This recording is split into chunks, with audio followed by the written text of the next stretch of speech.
Bienvenue. Aujourd'hui, on plonge dans un univers assez fascinant, celui des signes gravés, des symboles anciens qu'on trouve dans les montagnes du Caucase du Nord. Exactement. Imaginez voilà, des marques, parfois toutes simples, hein, mais qui racontent des siècles d'histoire de famille, de clans, de culture. C'est tout à fait ça. On parle des tamgas nord-caucasiennes, et ces signes, c'était bien plus que de jolis dessins, quoi.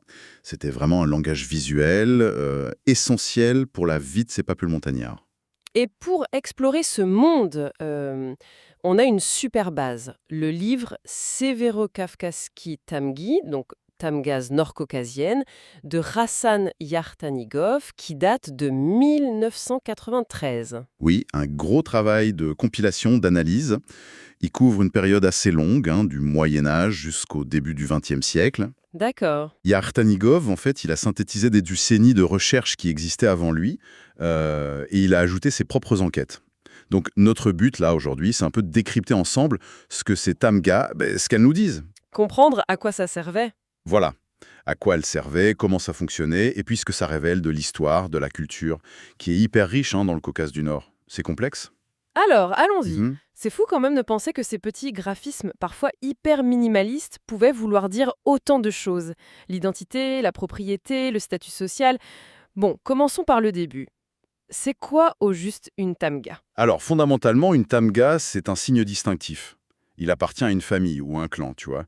Le livre de Yaktanigov, il insiste tout de suite sur leur polyvalence.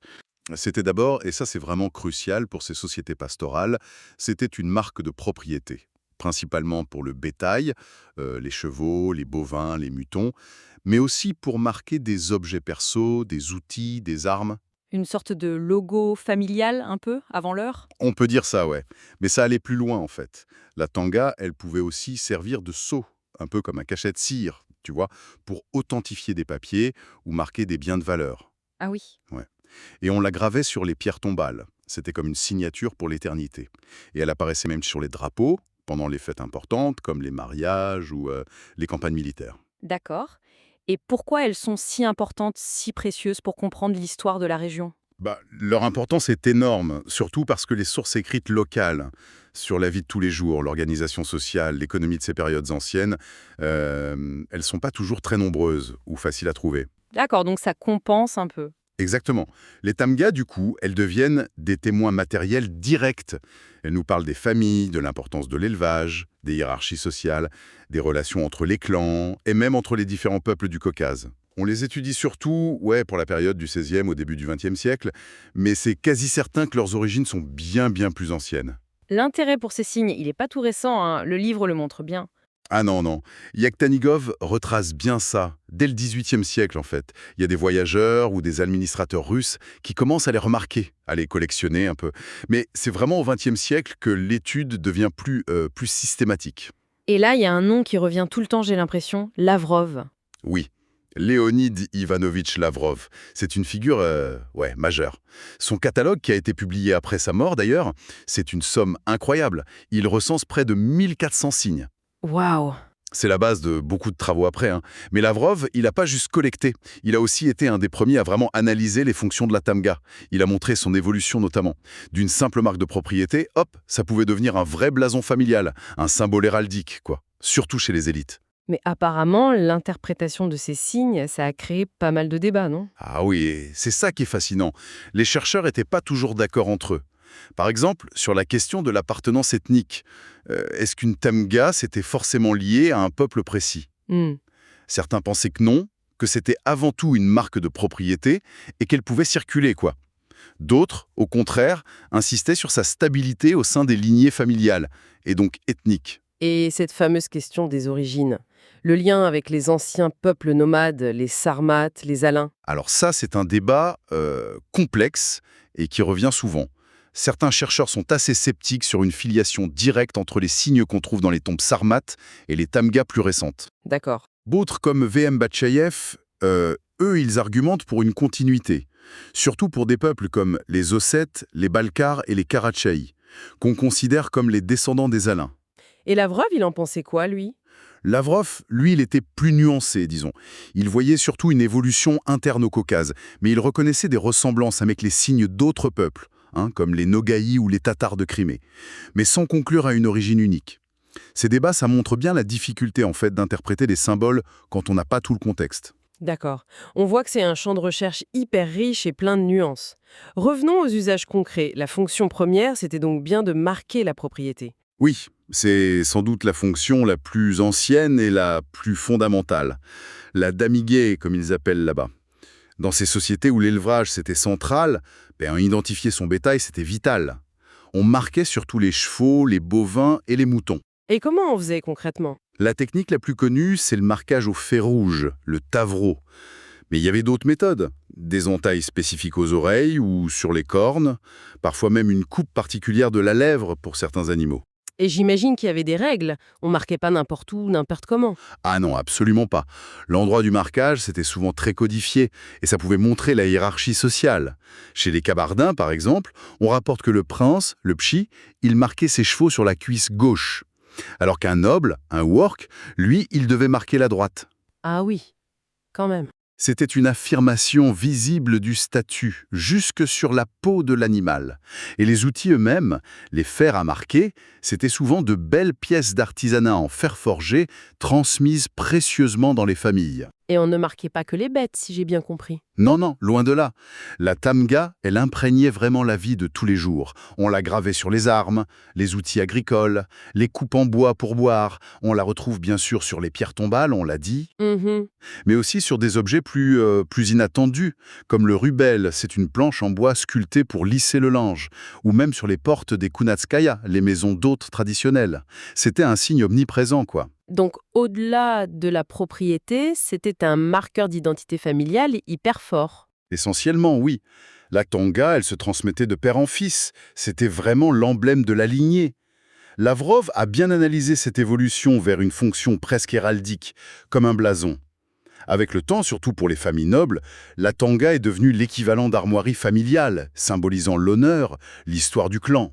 Et cette hiérarchie sociale dont on parlait, on la lisait directement dans les tangas elles-mêmes? Oui, très clairement. Il y avait des tangas spécifiques pour les différentes couches de la société, les princes, les nobles de différents rangs, les routuriers. Le livre de Yaktanigov donne des exemples assez frappants. On voit la tanga d'un prince et juste à côté, celle de ses vassaux nobles. Elles sont distinctes, mais parfois on voit bien qu'elles sont dérivées ou simplifiées. Ça montrait les liens de dépendance? Exactement. Ça montrait clairement les liens de dépendance et toute la structure pyramidale de la société de l'époque. Mais alors, comment on explique que des familles différentes, parfois sans lien évident, pouvaient avoir la même tamga? C'est une bonne question, et Lavrov s'était déjà penché dessus. Il y a plusieurs scénarios possibles, en fait. Ça peut être une origine commune très ancienne, mais oubliée, ou une scission de la lignée principale et les branches cadettes gardent le signe d'origine. Ah oui, Ça peut aussi être l'adoption du signe d'un suzerain puissant, par loyauté ou pour se mettre en valeur, force ou sociale. plus simplement une ressemblance, fortuite, entre deux signes très simples. Une coïncidence, quoi. Voilà, une coïncidence. Et puis il ne faut pas oublier que dans certains contextes politiques un peu tendus, certaines familles pouvaient aussi être amenées à cacher ou à modifier leur tamga. C'est incroyable comme un simple signe pouvait être chargé de tous ces codes sociaux, politiques. Et il intervenait aussi dans des moments plus festifs ou des rituels. Tout à fait. La tamga, on la voyait bien lors des grands événements. Par exemple, sur les drapeaux de mariage, les bayraks. C'était des étendards colorés qui portaient les tamgas des familles des mariés. Sympa. Ouais. Et ils jouaient un rôle central dans les fêtes, surtout pendant les jeux équestres où les jeunes cavaliers se battaient pour s'en emparer.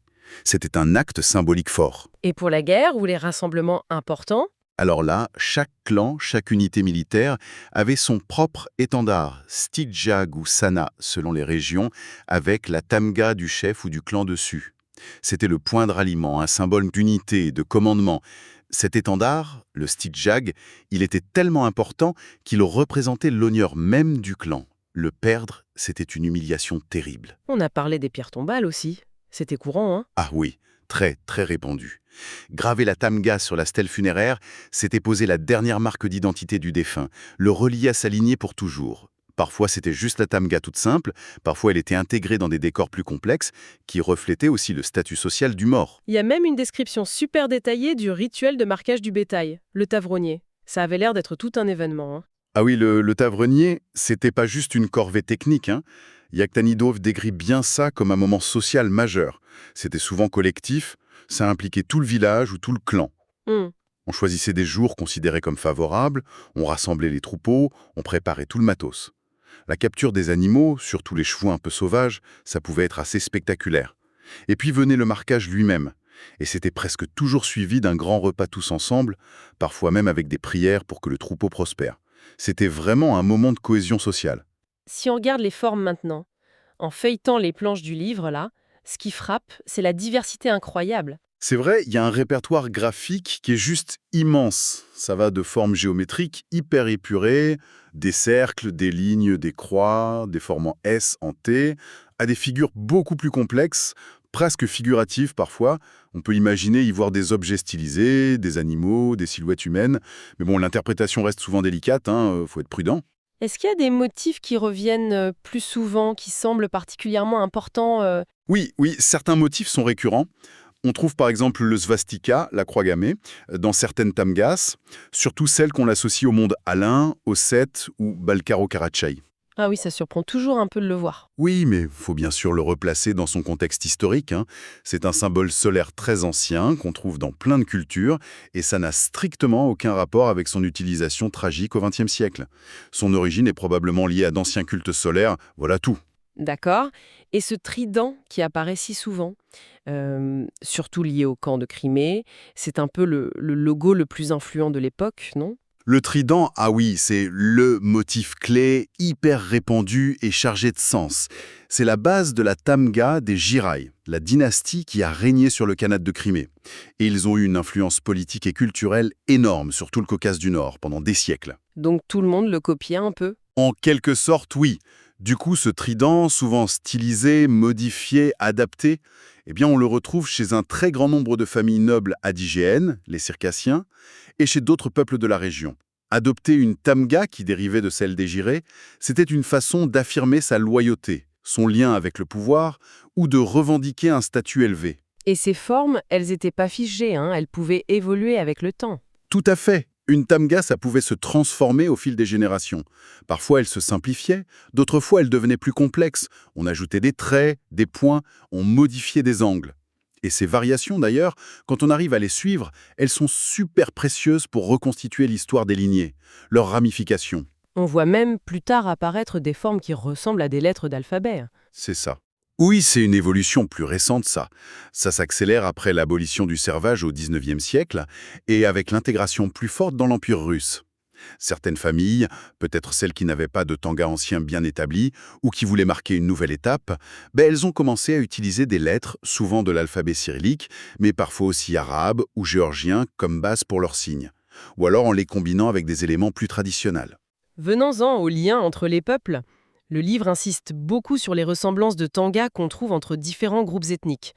C'est une clé pour comprendre les interactions, j'imagine. C'est un aspect absolument essentiel, oui. Ces partages, ces ressemblances entre les tamgas de différents peuples, c'est comme des traces laissées par l'histoire, quoi. Elles nous renseignent sur les migrations anciennes, les alliances politiques, les mariages entre familles de clans différents, les influences culturelles, tout ce brassage qui a façonné le Caucase pendant des siècles. Yaktanilgov y consacre de longs passages. Par exemple, Donne-nous des exemples concrets. il montre bien la forte communauté historique et culturelle entre les peuples Hadjig, les Circassiens donc, les Abazas et les Abkhazes. Leurs langues sont proches et ils partagent un très grand nombre de tamgas identiques ou similaires. Ça témoigne d'une histoire vraiment entremêlée. Et pour les Ossètes Balkar-Zekarachai, on retrouve cette idée du lien avec les Alains. Oui, l'hypothèse d'une origine alane commune est souvent mise en avant pour expliquer les nombreuses similitudes dans leurs tamgas. Certains motifs semblent directement hérités de cette période alane. Le livre montre aussi des connexions entre Kabardins et Vainax, Tchétchènes et Ingouches. Oui, les contacts entre ces voisins ont été constants. C'était fait de voisinage, d'échanges, mais aussi de conflits, Et ça se traduit par le partage de certaines tamgas entre des familles nobles kabardines et des clans Vainax influents. Il y a eu des emprunts mutuels de signes, c'est le reflet de ces relations complexes. On trouve aussi des traces de contact avec les Nogai. Alors, les Nogai, c'est un peuple nomade turcophone. Ils ont joué un rôle économique important, surtout dans le commerce des chevaux, le long de la fameuse route Nogai. Donc, c'est pas étonnant de trouver des ressemblances entre des Tamga Nogai et celles de certaines familles kabardines qui étaient impliquées dans cet élevage, ce commerce. Encore une preuve des interactions. Et bien sûr, les liens avec la Crimée et les fameux Girets dont on a déjà parlé pour le Trident. Ah oui, ces relations étaient centrales. Le Khanat de Crimée, c'était une puissance régionale majeure. Les liens avec les peuples du Caucase étaient complexes. Il y avait des tribus, des conflits, mais aussi des alliances stratégiques, des mariages princiers.